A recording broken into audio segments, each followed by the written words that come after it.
Hi Shad, this is Anjum Javed. I'm the founder and CEO of Agribotics.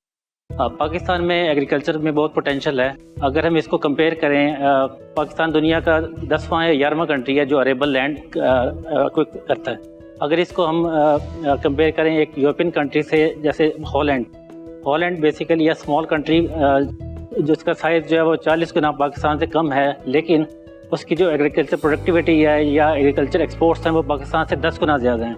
चंद दहाइयों में जो पाकिस्तान में technology पे और जो फार्म मैकेनाइजेशन पे इन्वेस्ट नहीं किया, जिसकी वजह से पाकिस्तान जो है ना अपनी प्रोडक्ट्स जो है इंटरनेशनल मार्केट में एक्सपोर्ट नहीं कर सका। तो इस इशू को रिजॉल्व करते हुए एग्रीबॉटिक्स जो है वो पाकिस्तान की फर्स्ट जो है ऑटोनमस फार्मिंग रोबोट जो है वो इंट्रोड्यूस करा रहा है। ये बेसिकली आप इसको कह लें आपका ऑटोनमस और ड्राइवरलेस ट्रैक्टर और इस तरह की मशीन है कि बेसिकली जो ड्यूरिंग क्रॉप प्रोडक्शन साइकिल होता है जिसमें हमने बेसिकली जो आपका जो फर्टिलाइज़र है उसको मैनेज करना होता है, जहाँ पे प्रिसाइज यूज़ हो उसका। तो इस केस में क्या होगा कि जो फार्मर्स का जो प्रॉफिट होता है या फार्मर्स की जो कॉस्ट है वो बहुत इन्वॉल्व होती है। तो इस केस में ये मशीन जो हेल्प करती है बेसिकली इसमें इसको जो आपकी इनपुट कॉस्ट है उसको कम करती है, बिकॉज इसमें आपका केमिकल का यूज़ नहीं है। इस पर जो फर्टिलाइज़र का यूज़ है वो बहुत इफेक्टिव है। जहाँ पे आपका जो सॉइल न्यूट्रिएंट मॉनिटरिंग होगी वहीं पे आपको फर्टिलाइज़र की ज़रूरत पड़ेगी। राइट नाउ पाकिस्तान का जो रेवेन्यू अराउंड $8 बिलियन है। अगर इसको हम रेवेन्यू को ओवर द 10 ईयर्स में देखें तो पाकिस्तान का जो पोटेंशियल है अराउंड 80 बिलियन 90 बिलियन तक जा सकता है। इसकी जो प्री कमर्शियल वेरिएंट है हमने जो लॉन्च किया है उसका जो हमें जो कैपिटल दरकार है इसको कमर्शलाइज करने के लिए वो अराउंड 5 करोड़ है with equity of around 10%।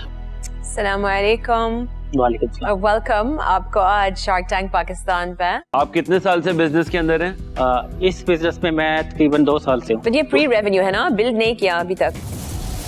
Pre revenue जब कंपनी अपने प्रोडक्ट के रिसर्च या डिज़ाइन फेज में होती है, जब तक उन्होंने प्रोडक्ट को बेचना शुरू नहीं किया होता और रेवेन्यू कमाना शुरू नहीं किया होता, उस पीरियड को प्री रेवेन्यू कहते हैं।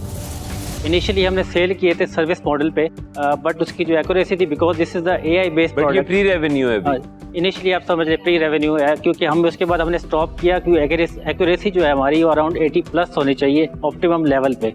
आपकी एक्यूरेसी क्या है? अभी जब हमने इनिशियली किया था वो अराउंड हमारी 63 थी। तो अब जो लास्ट पे हम जो टेस्ट परफॉर्म किए हैं वो अराउंड 80 तक पहुंच गया हूँ। ये कितने का आता है ये जो आप बना रहे हैं? ये बेसिकली इसकी 2 वेरिएंट है। एक है ऑटोनमस जिसमें नेविगेशन जो है वो सेंटीमीटर लेवल एक्यूरेसी है, ये जो 1.5 मिलियन का। एक जो है मैनुअल मोड में जो करेगा वो अराउंड जो है वो 1 मिलियन का होगा। एक आपके पास 2 प्रोडक्ट है, 1 मिलियन का है, एक 1. सिर्फ नेविगेशन सिस्टम को रिप्लेस करना होगा उसमें। मेरा ख्याल है कि correct me if I am wrong, ये इसकी जो एप्लीकेशन हो सकती है जब सीड प्लाउ कर रहे होते हैं उस स्टेज पे तो पॉसिबली हो सकती है। अब मिसाल के तौर पे गंदम लगी हुई है या आपकी इवन कॉर्न की क्रॉप लगी हुई है, तो उस जब वो लग गई है तो उसके बीच में तो फील्ड में नहीं जा सकता, तो बीच में रास्ते बने हुए तो उसमें जा सकता है। तो उसको तो अपने से 1 फुट आगे का एरियल व्यू नहीं मिलेगा।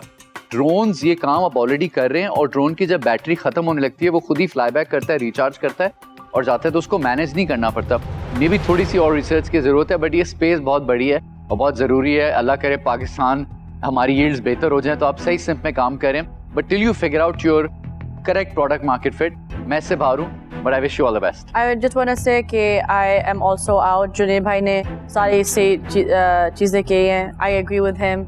आई बी आपकी accuracy has improve from 63 to 78, 80% पर जाके लेट्स सी कमर्शलाइजेशन होती है या नहीं, but until then I'm out. Thank you so much. जी, मैंने भी फैसला कर लिया है। असल में सिचुएशन क्या है कि टेक्नोलॉजी जो होती है वो लीप फ्रॉग करती है, और अब जो एक थोड़ा सा सारों की बातों से लग रहा है कि अब आगे टेक्नोलॉजी जा चुकी हुई है जो कि इसको फ्यूचर प्रूफ नहीं इतना कह सकते।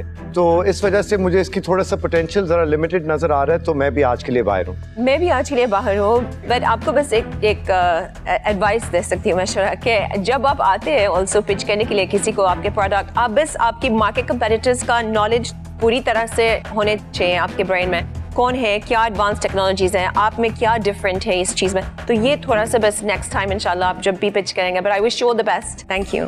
अभी तक आपके पास कोई पाइपलाइन कॉन्ट्रैक्ट में है लोग, क्या जैसे आप रोल आउट करो तो एकदम आपके पास हो जाएगी? इसने बताया। As I mentioned earlier, we are working on its accuracy. तो जैसे एक्यूरेसी 80+ होती है तो हमें इसको अभी हवा में सब कुछ इफ्स एंड बट्स हैं, सही हो जाए तो फिर लोग मिल जाएं।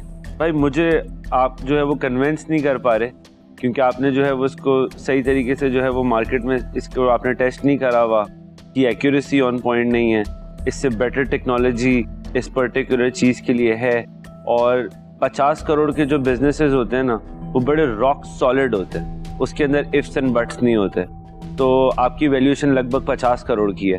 तो मैं उस वजह से, क्योंकि आपका विजन बिल्कुल मुझे क्लियर नहीं लग रहा और आप मुझे सेटिस्फाई नहीं कर पा रहे अपनी डिमांड के लिए, तो for that reason I am out. Unfortunately आपको आज यहाँ से इन्वेस्टमेंट नहीं मिली हमसे, बट इंशाल्लाह अल्लाह आपको कामयाब करे और आप वापस से सोच लेना कुछ और, शायद नया टेक्नोलॉजी निकल गया जो सस्ता भी बना सकते हैं आप। Thank you so much for coming today. Thank you. Thank you, Thank you. Thank you, शुक्रिया। Thank you. पहली बार जो रुमाना ने हम कहा है was actually a हम।